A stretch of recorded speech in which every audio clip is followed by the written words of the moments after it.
Honestly, I wish I had a wife like her. Mine is not even close. Travis smiled warmly at the head of the dining table.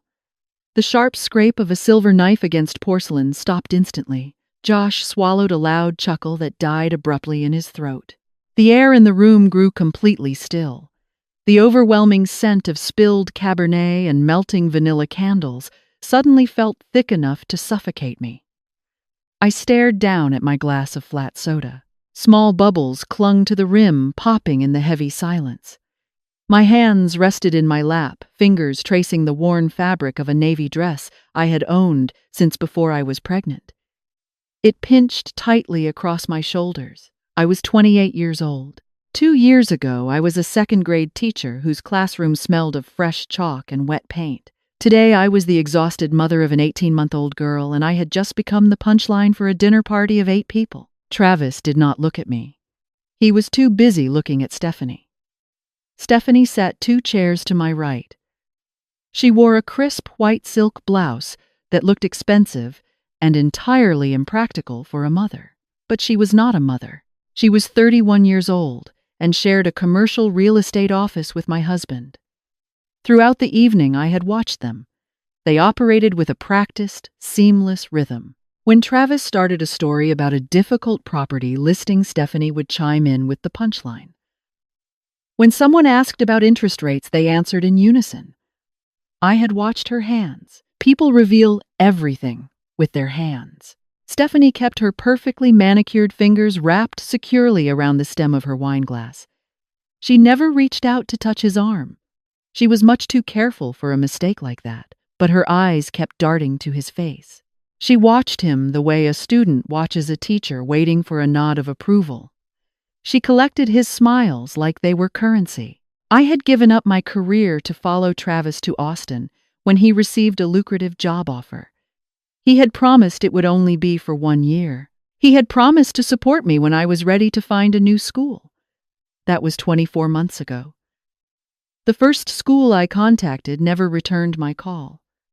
I never bothered to contact a second one. Then Emma arrived. I told myself I was choosing my daughter. But on the nights when sleep refused to come, I wondered which parts of myself had disappeared completely. Then Josh had spoken up. He praised Stephanie for handling a difficult account. He called her a true professional. That was when Travis delivered his line. I picked up my water glass. Condensation dripped onto my fingers, cold and sharp. I placed the glass down onto the wooden coaster. I did not rush. I set it down with the precision of someone who was focusing very hard on a single, simple task. I lifted my chin. I did not look at my husband. I did not look at the woman sitting 2 chairs away. I looked into the empty space above the floral centerpiece. Do you know what she does for a living? My voice was very quiet. It was the same tone I used when a classroom of 7-year-olds lost their focus. It was a tone that demanded absolute attention without raising a single decibel. Stephanie froze. The rim of her wine glass hovered exactly 1 inch from her lips. Melissa stared intently at her half-eaten soup. He told me I was being ridiculous. No, I am actually asking. I turned my head and locked eyes with him for the very first time all evening. Does anyone at this table know she is his co-agent? That they share property listings? Nobody moved. Nobody breathed. The silence was absolute. It was the kind of quiet that follows a car crash right before the screaming starts. Because I did not, I said. Until 2 weeks ago, I pushed my chair back. The wooden legs scraped loudly against the hardwood floor. I reached down and picked up my purse. I did not scream. I did not throw my drink. I stood up with the steady posture of someone who had simply finished her meal. Melissa, the dinner was delicious. Thank you for hosting us. I turned around and walked toward the front door. I left my husband sitting at the head of the table. His smile was still glued to his face, but the warmth had entirely vanished from his dark eyes. 2 weeks earlier, the truth had arrived in a completely silent house. It was 11 at night. Emma had been asleep since 9 o'clock. The sharp scent of lavender detergent hung heavy in the kitchen air. I had folded 3 loads of laundry on the granite island that afternoon. My back ached from carrying the heavy plastic basket up and down the stairs. I needed to print a health insurance document for my daughter. She had a pediatrician appointment early the next morning, and my own printer had run out of black ink. Travis had left his laptop sitting open on the kitchen counter. He always never used a password. He always told me he had nothing to hide. I tapped the trackpad to wake the screen. The sudden, bright light made me squint in the dark kitchen. His email inbox was open. A message sat at the very top of the list, unread. The subject line read, "Lease Confirmation Unit 4B, Barton Creek Apartments." The recipients listed were Travis Cole and Stephanie Reed. I read the words. Then I read them a second time. I did not blink. I stared at the glowing letters until they blurred together. This was not me being overly sensitive. This was his name. That was her name. This was a residential address. I clicked the email. A digital document loaded on the screen. It was a 12-month lease agreement. Both parties were on file. The required deposit was listed as $3,200. My chest felt incredibly tight. I focused on breathing in and out, counting the seconds to force air into my lungs. I opened a new browser window. I typed in the web address for our joint savings account. The page loaded slowly. I scrolled down the list of recent transactions. I stopped at February 14th. A withdrawal for exactly $3,200 sat on the screen. Next to the amount, Travis had typed a short note, "Auto repair."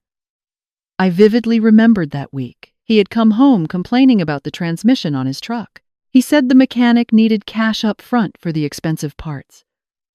I dragged the bank window to the right side of the screen.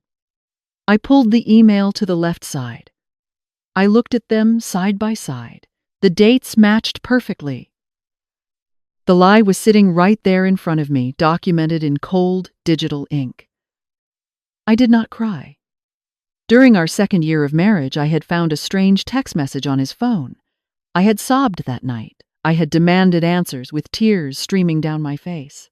He had smoothly explained it away, wrapping his excuses in warm apologies, twisting the story until I felt foolish for ever doubting him.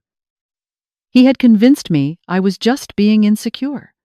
This time was entirely different. My hands felt completely numb. My jaw was clamped so tightly together that my teeth ached. A very cold, very clear realization washed over me. I had spent 3 years memorizing a map to a marriage that did not actually exist. I opened the camera application. I took a clear, focused picture of the email. I took a second picture of the bank statement. Then I carefully closed the laptop, making sure to leave it at the exact same angle he had left it. I walked over to the stove. I filled the metal kettle with water and turned on the gas burner.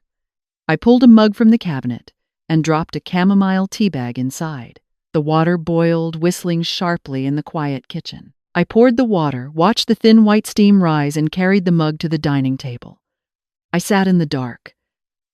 If I confronted him right now, he would have a reason. He always had a reason. He would tell me it was a corporate apartment. He would tell me he was shielding our family finances from a risky business investment. He would speak in a calm, reasonable voice until I began to question my own sanity. He would make me the villain for snooping. I needed something he could not explain away. I needed to know exactly what I was dealing with before I spoke a single word.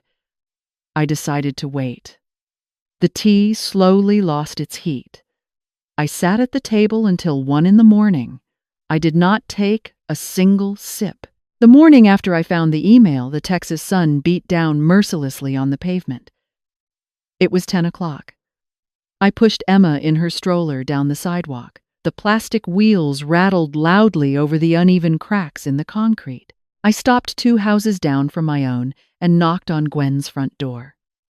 Gwen was 45 years old. She had divorced her husband 4 years ago. Her son had been 2 at the time. She knew exactly what it felt like to stand in a house that was quietly falling apart. She had survived the wreckage, and she carried the quiet authority of someone who had walked through the fire and learned how to stop burning. She opened the door. She looked closely at my face. She did not ask how I was doing or offer a sympathetic smile. She simply pushed the screen door wider. "Coffee or tea?" she asked. "Coffee," I said. "Strong." We sat in her shaded backyard. Emma sat on a colorful blanket on the grass, entirely fascinated by a stray oak leaf. Gwen handed me a heavy ceramic mug filled with black coffee. It was bitter and hot. It tasted exactly like what I needed to wake up. I told her everything. I explained the apartment email. I described the bank statement. I told her about the fake auto repair note. Gwen sat perfectly still. She did not interrupt me. She did not gasp or offer useless platitudes. She just held her mug with both hands and listened to the entire story. When I finally finished speaking, the backyard was silent, except for the distant hum of a lawnmower. Gwen looked at me over the rim of her cup. "Do you want to know what he is planning, or do you just want to get out?" I ran a finger along the smooth handle of my mug. "Are those two different things?"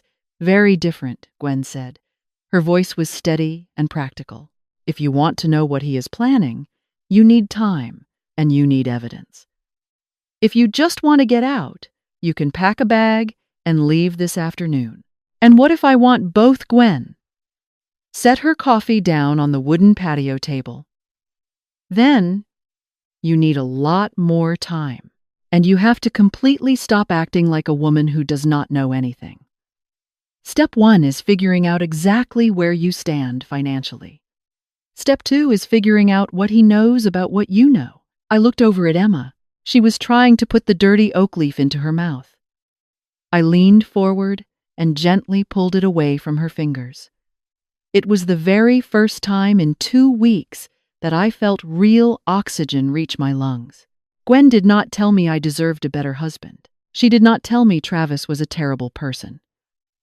She simply laid out the facts, acting like an experienced teacher guiding a student through a difficult exam. I realized right then that I could not fight him using anger. Anger was loud and messy, and he would use my emotions against me to prove I was unstable.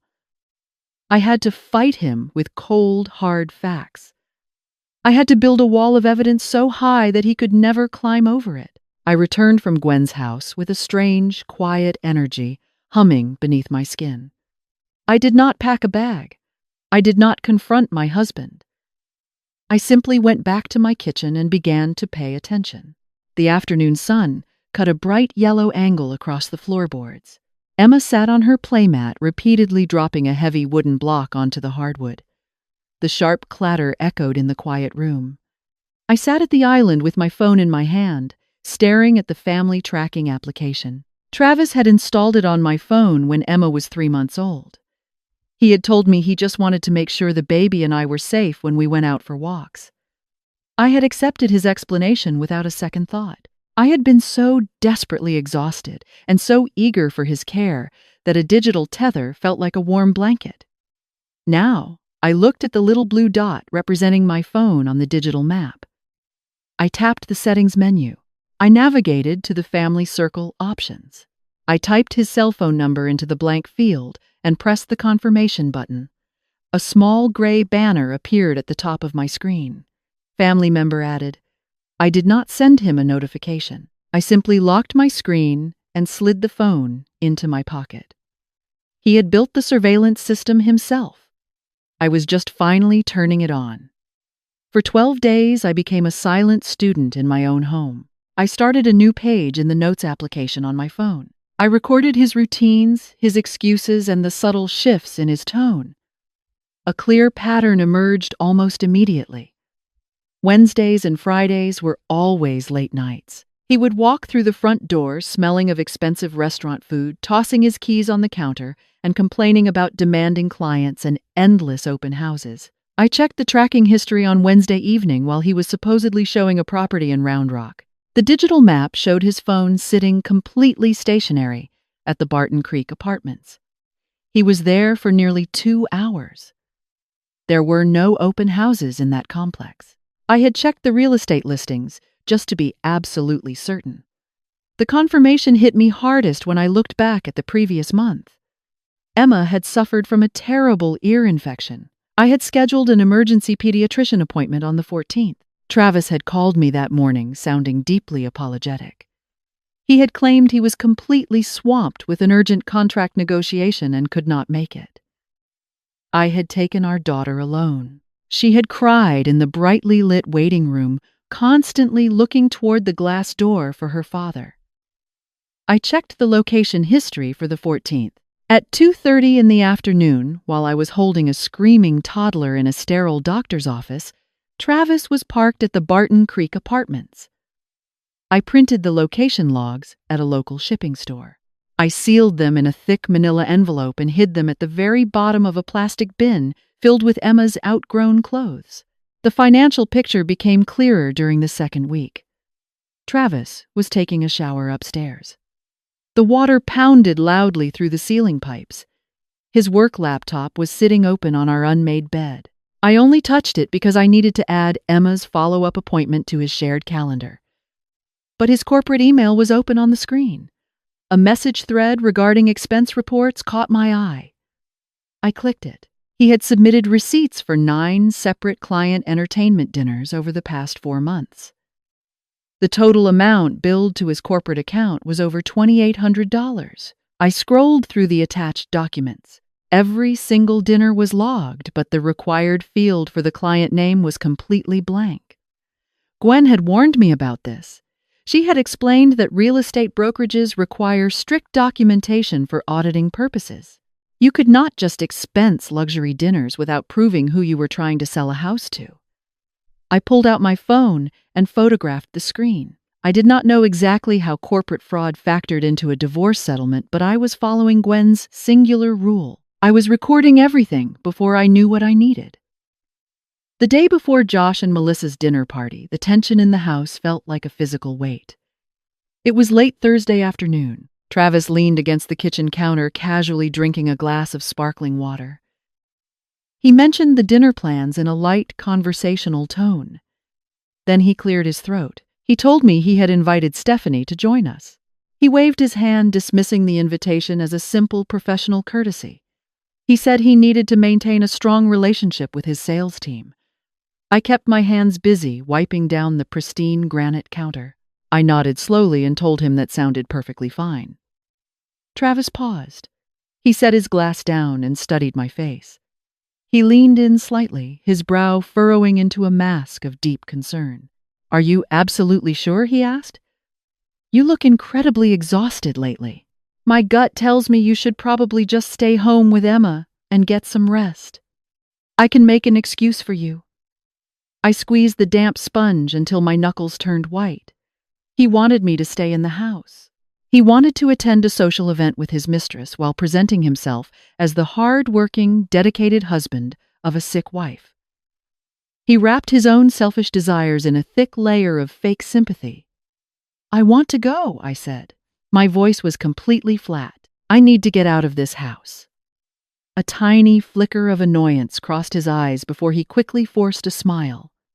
He told me it would be a fun night. That specific memory evaporated into the humid Austin air as I walked out of the dinner party the following night. The atmosphere in the driveway was thick and wet. A heavy rainstorm had passed through 2 days ago, and the rich smell of soaked earth still lingered over the concrete. The yellow glow of the streetlights cast long, distorted shadows across the parked cars. I heard his footsteps behind me before I reached my car. They were fast and heavy. He caught up to me right as my hand touched the metal door handle. "Haley." I stopped. I did not turn around immediately. I stared at my own reflection in the dark-tinted glass of the window.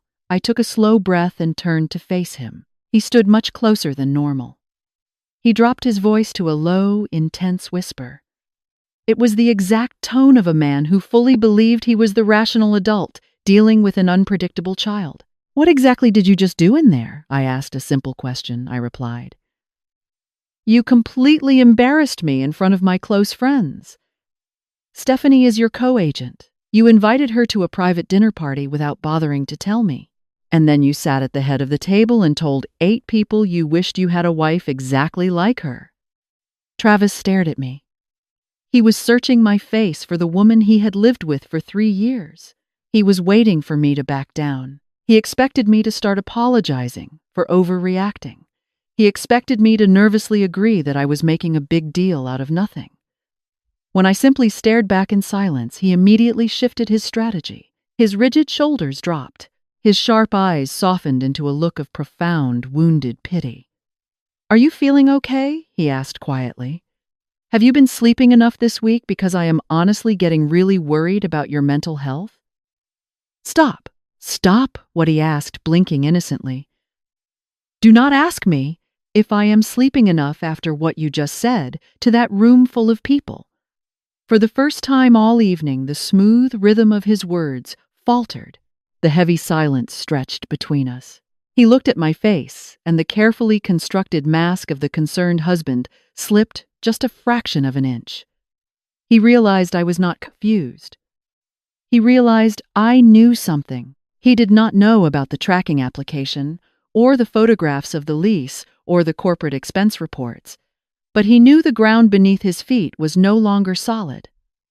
"I will be coming home later," he finally said. His voice was entirely devoid of warmth. "Drive carefully." I pulled the heavy car door open and slid into the driver's seat. "You too," I said. The babysitter left at 11 o'clock that night. The house settled into a heavy, suffocating silence. I stood at the kitchen sink, letting the hot water wash over the plastic baby bottles. The warm steam carried the faint scent of dish soap. I kept my hands busy because I needed my mind to stay entirely clear. At 11:30, the deadbolt clicked. The heavy oak door swung open, and Travis walked inside. The sharp smell of his faded cologne drifted across the room. He had taken off his jacket, and his silk tie hung loosely around his open collar. He stopped in the doorway of the kitchen. "We need to talk," he said. I turned off the faucet. The sudden absence of running water made the room feel uncomfortably quiet. I dried my hands on a cotton towel and waited. He stepped forward, his posture rigid. "Stephanie is a colleague. There is absolutely nothing more to it. You are creating massive problems out of thin air, and you completely humiliated me tonight." I folded the towel. I placed it perfectly square on the edge of the sink. Then I turned to face him. "A 12-month lease for Unit 4B at Barton Creek Apartments," I said. "2 names on the document. A deposit for $3,200 pulled directly from our joint savings account on February 14th. A sharp, fractured moment of silence hung between us. I watched his eyes. I watched his brain frantically trying to process how much the landscape had changed. He did not apologize. He did not crumble. Instead, he simply shifted gears. He moved faster and got louder. It was the defense mechanism of a man backed into a corner. "You search through my private emails," his voice echoed off the tile backsplash. "You spy on me while I am at work. Is this what you do all day? You sit at home with the baby and you have absolutely no idea about the pressure I am under. You know nothing about what it takes to keep this house." I did not interrupt him. I just stood there and memorized the shape of his anger. I was finally watching the performance without being dragged onto the stage. When the yelling did not make me flinch, he instantly changed his approach. His broad shoulders dropped. His voice grew incredibly soft, almost fragile. He looked deeply wounded. "You have no idea how stressed I am," he whispered. His tone trembled slightly, a masterful touch of vulnerability. "I am trying my absolute best for this family, but every single time I walk through that front door, I feel like I am stepping into a courtroom. You are constantly judging me." I looked away from him. I focused on the small digital baby monitor sitting on the kitchen counter. A tiny green light pulsed with the steady rhythm of our daughter breathing in her crib upstairs. "Emma had a doctor appointment last month," I said quietly. "You told me you were stuck at the office." Travis swallowed hard. He did not speak. "The family tracking application showed you were parked at the Barton Creek Apartments for 2 hours. He stared at me. This time, the pause lasted much longer. He stood frozen in the middle of our beautifully decorated kitchen, stripped of all his usual excuses. He was a salesman who had finally run out of words. When he finally spoke, his voice was hollow. "What do you want?" "Today, I do not want anything." I told him, "Today, I just want you to know that I know." I walked past him. I walked down the dark hallway and closed the bedroom door. I thought I had won the battle. I would find out 2 days later how completely wrong I was. The threat arrived on a Tuesday morning. The Texas sun poured through the kitchen windows, bright and blinding. I was sitting at the wooden table feeding Emma a bowl of warm oatmeal. She was happily smacking her small hands against the plastic high-chair tray. Travis walked into the room wearing a sharply tailored suit. He did not say, "Good morning." He walked straight to the table and placed a single sheet of paper down next to my coffee mug. I looked at it. The document was printed on official letterhead from our family doctor. It was a medical record from March. It detailed a visit where I had complained about exhaustion. The doctor had noted mild symptoms of postpartum anxiety and a severe sleep disorder. It was a completely routine diagnosis for a struggling new mother, and I had never even taken the prescribed medication. "Why are you putting this on the table?" I asked. My voice felt tight in my throat. He adjusted his expensive watch. He looked down at me with the calm, clinical expression of a stranger. "I am just pointing out facts," Travis said smoothly. "If you decide to pursue this issue and if you try to make a big deal out of my living arrangements, a court is going to look closely at your medical history." The metal spoon clinked against the ceramic bowl. "I can easily tell a judge about what I have observed," he continued, his tone perfectly even. "You are constantly overwhelmed. You forget simple things. You have a documented history of severe anxiety. I would just have to express my deep concern that you are not mentally stable enough to care for a child on your own." The kitchen suddenly felt incredibly cold. He was not just threatening my reputation. He was threatening to take my daughter. He had calculated my biggest vulnerability, and he was holding it directly over my head. I looked at Emma. She opened her mouth wide, waiting for another bite of breakfast. She had absolutely no idea that her entire world was being used as leverage in a negotiation she could not understand. I looked back at my husband. I did not scream. I refused to let him see me cry. "Do you think Emma can hear you?" I asked. Travis glanced down at the high chair. "She is a baby. She does not understand any of this." "Are you sure about that?" He did not offer an answer. He simply left the piece of paper on the wooden table and walked out the front door. The heavy thud of the door closing echoed through the quiet house. I picked up my cell phone. My hands were shaking so violently that I nearly dropped the device. I dialed Gwen. I asked her to come over and sit with the baby for an hour. I needed to breathe without someone watching me. That night brought the darkest hours of my entire life. At 3 o'clock in the morning, the house was completely silent, except for the low hum of the air conditioner. I sat on the soft carpet right next to Emma in her nursery. I leaned my back against the wall. The room smelled faintly of baby powder and warm cotton.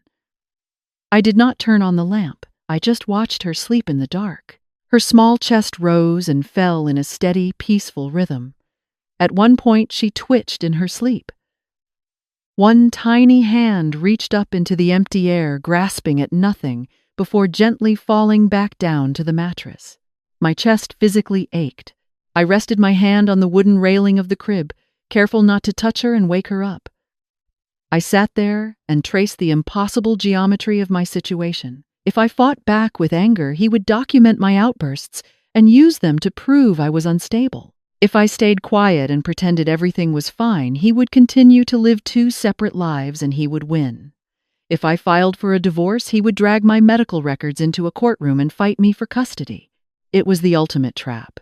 It was the exact reason women stayed in houses that felt like prisons. They did not stay because they were weak.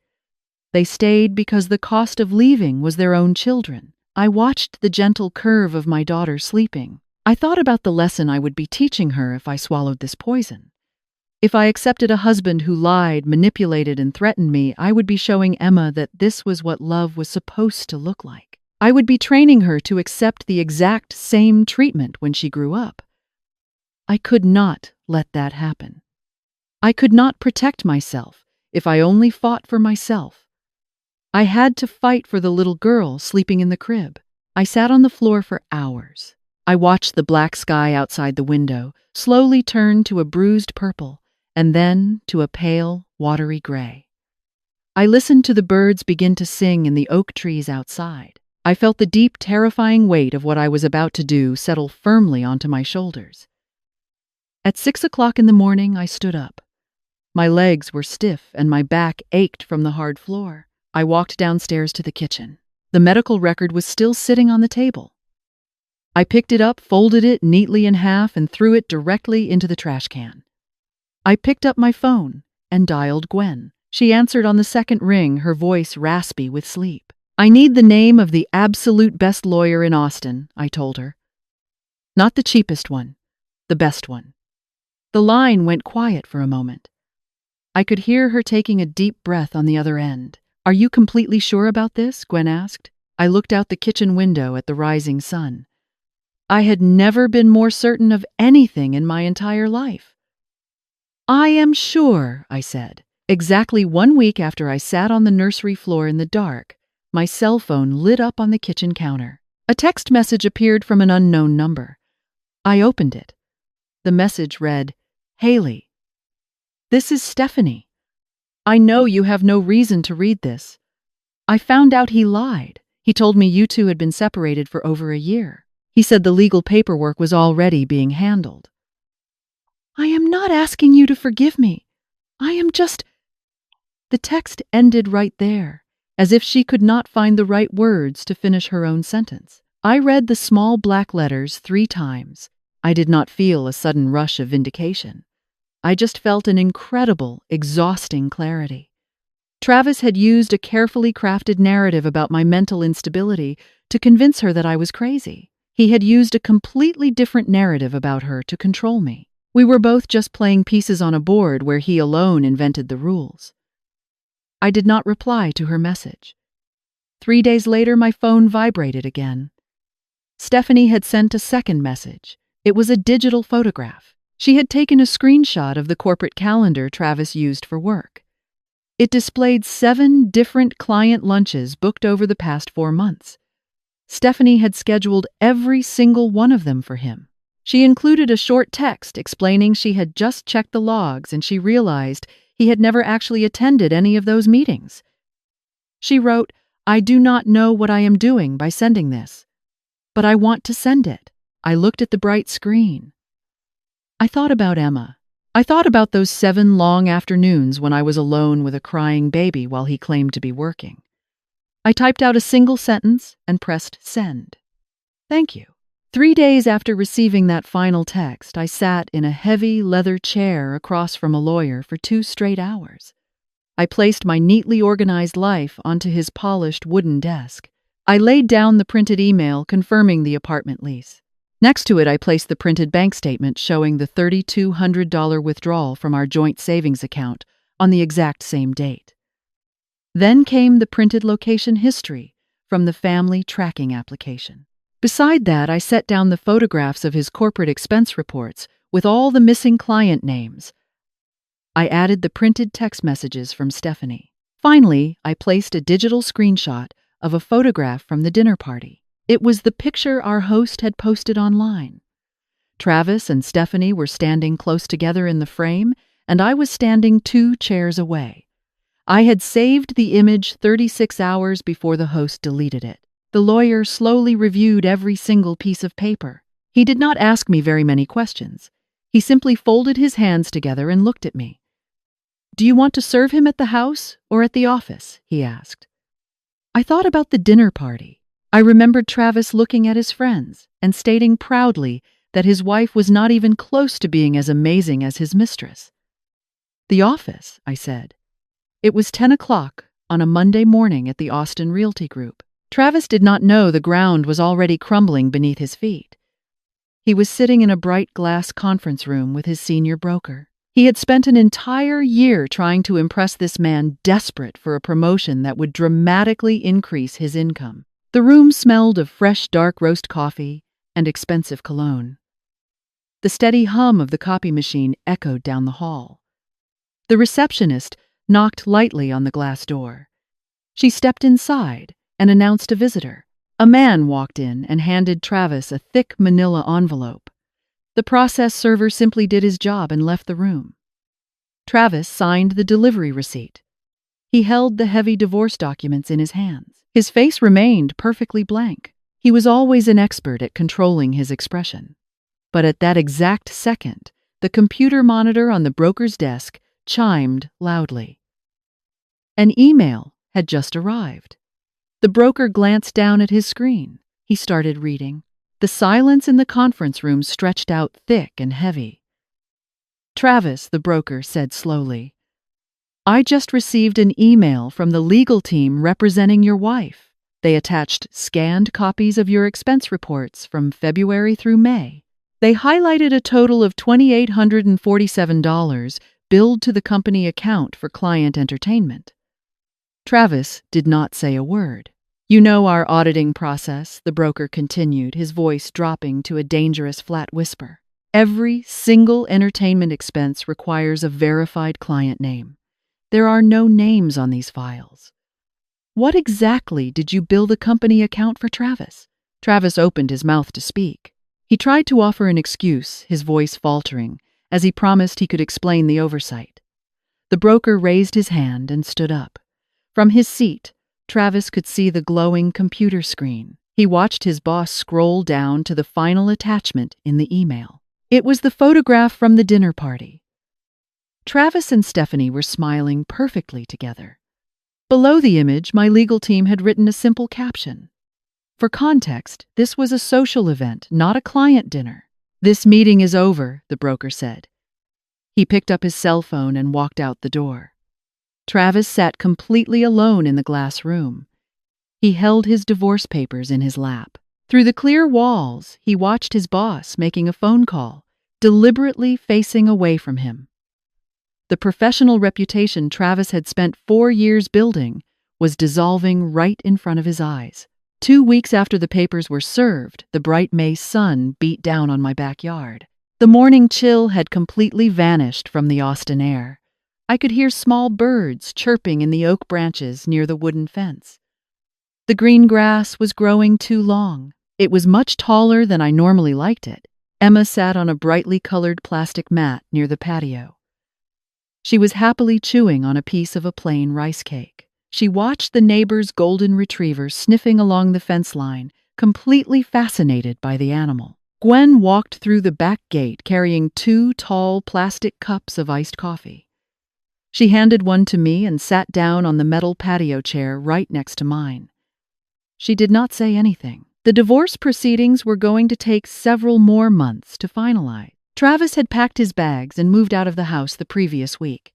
His broker had not fired him yet, but he had been permanently removed from the senior management track. Stephanie had never contacted me again after sending the calendar screenshot. I did not really know how I felt about her. I was not angry. I did not pity her. I just realized that another woman had listened to Travis claim his wife was unstable, and she had believed him. I had believed the exact same lie about myself for years. Emma dropped her rice cake on the mat. She looked up, searching the yard until she found my face. When she saw me sitting there, she smiled and turned her attention back to the dog. I did not know if I was going to be a good single mother. I did not know if any school would even look at my teaching resume after a 3-year gap. I had no idea where I was going to rent an apartment with the budget I would have after the final settlement. I did not know a lot of things. But I knew one thing for certain. I had woken up this morning, and for the very first time in 3 years, I did not wonder if I was losing my mind. "The grass really needs to be cut," I said quietly, looking out over the yard. "Where is your lawnmower?" Gwen asked. "It is sitting in the garage," I replied. He never let me use it. He always told me I did not know how to handle it. Gwen took a slow sip of her coffee. "Do you want me to show you how to start it?" I looked at the bright sunlight hitting the tall, green blades of grass. I looked at my daughter holding her rice cake. "No," I said. "I will figure it out myself." I stood up from my chair and walked across the patio toward the garage door. Gwen stayed seated in the shade, watching Emma. A few minutes later, the loud engine of the lawnmower echoed through the yard. The motor sputtered roughly a few times, choked on the thick air, and then finally caught. The mechanical roar settled into a strong, steady rhythm.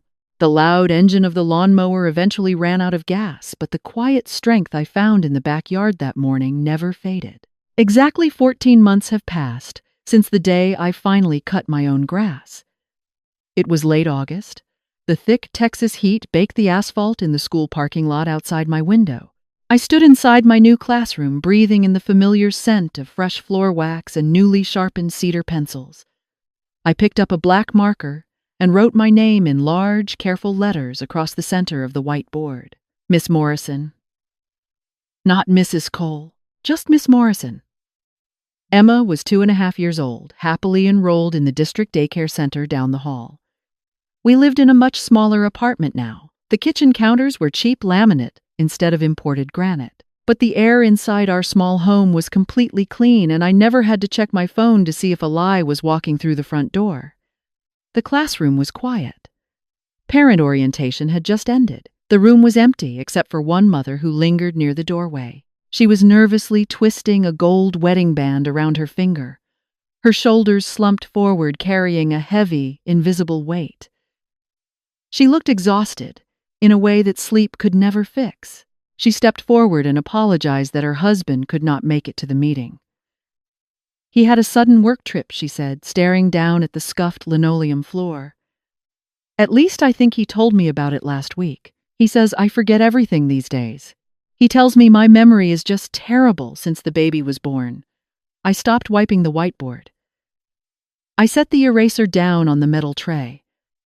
I walked over to her, recognizing the deep, hollow uncertainty in her tired eyes. It was the exact same heavy confusion I used to see in my own bathroom mirror every single morning. I did not offer her a sad smile. I did not give her a hug or tell her that everything would be perfectly fine.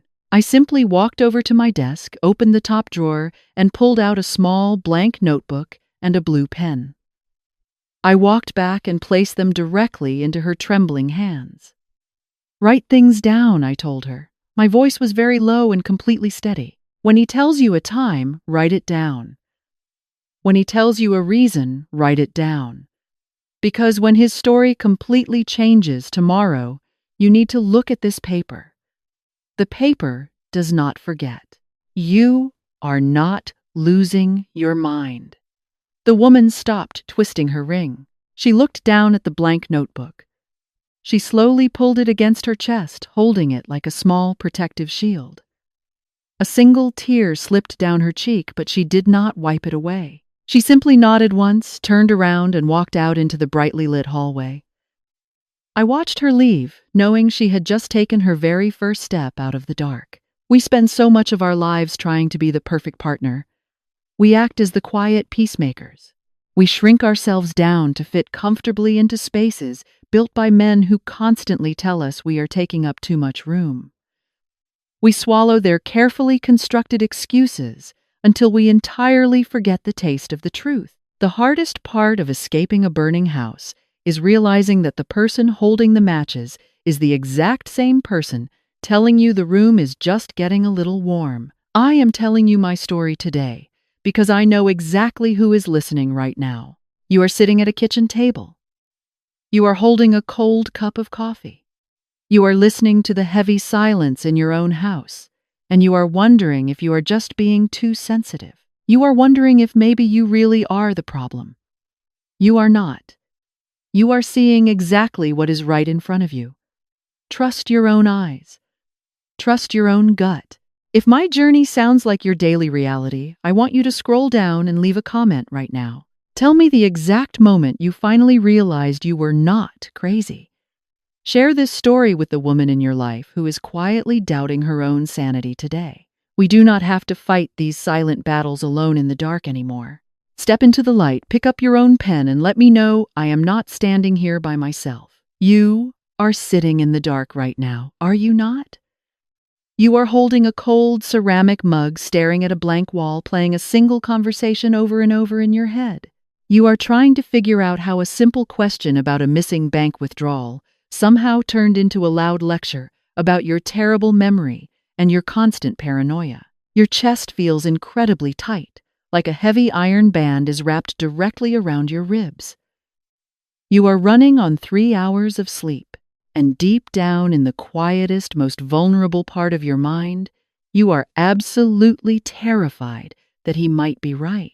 You are starting to believe that you really are losing your grip on reality. I need you to stop looking at the floor and listen to me very carefully. You are not losing your mind. You are simply living with someone who is meticulously erasing your footprints while confidently telling you that you never walked on the sand. This is not an accident, and it is not a misunderstanding. It is a highly effective, incredibly deliberate survival strategy. When a man wants to hide his own betrayals, the easiest method is to convince you that your own eyes are lying. He will use your daily exhaustion, your endless stress, and your deep, desperate desire for a peaceful home as weapons directly against you. He will look you dead in the eye with a perfectly calm and reasonable voice and tell you that the sky is green until you are so exhausted you finally stop looking up. The most dangerous mistake you can possibly make is trying to fight this battle with your emotions. Tears and anger are exactly what he wants you to bring to the table. A loud, crying, frustrated woman is incredibly easy to dismiss as mentally unstable. You have to completely change your strategy today. You must stop waiting for him to confess, and you must stop begging him to validate your reality. Instead, you need to become a silent, diligent student in your own home. Start writing things down. Keep a small notebook hidden away in your car or your closet. When he gives you an excuse for a late night, write down the exact time and his exact words. Pull the statements for the shared bank accounts. Review the credit card charges line by line. Pay attention to the digital location logs. Ink written on a piece of paper does not shift its story when it gets backed into a corner. Numbers printed on a bank statement do not suddenly cry and claim you are suffocating them. Your true security does not come from his approval. Your security comes from the undeniable truth. The moment you start gathering hard physical evidence is the exact moment you stop being a confused victim and start becoming the architect of your own escape plan. It is terrifying to look at the cold proof of a shattered marriage. It physically hurts to realize the person sleeping next to you is actively working against your sanity. But that sharp, sudden pain of the truth is so much better than the slow, suffocating poison of a daily lie. You can survive the truth. You can rebuild a beautiful, quiet life on the truth. You can never build anything safe on a foundation of constantly shifting sand. So I want to ask you a very important question. What was your specific moment? What was the exact second you looked at a restaurant receipt or a deleted text message or a timeline that did not add up and finally realized you were not crazy? Scroll down to the comments right now and type it out. Share your breaking point with us. Tell the story of the day you stopped asking for the truth and simply went out and found it yourself. There is a tired mother reading these comments right now who is holding her breath, desperately wondering if she is the only one living in this nightmare. Leave your story for her. Let her know that the door is actually unlocked and she can finally step out into the bright light.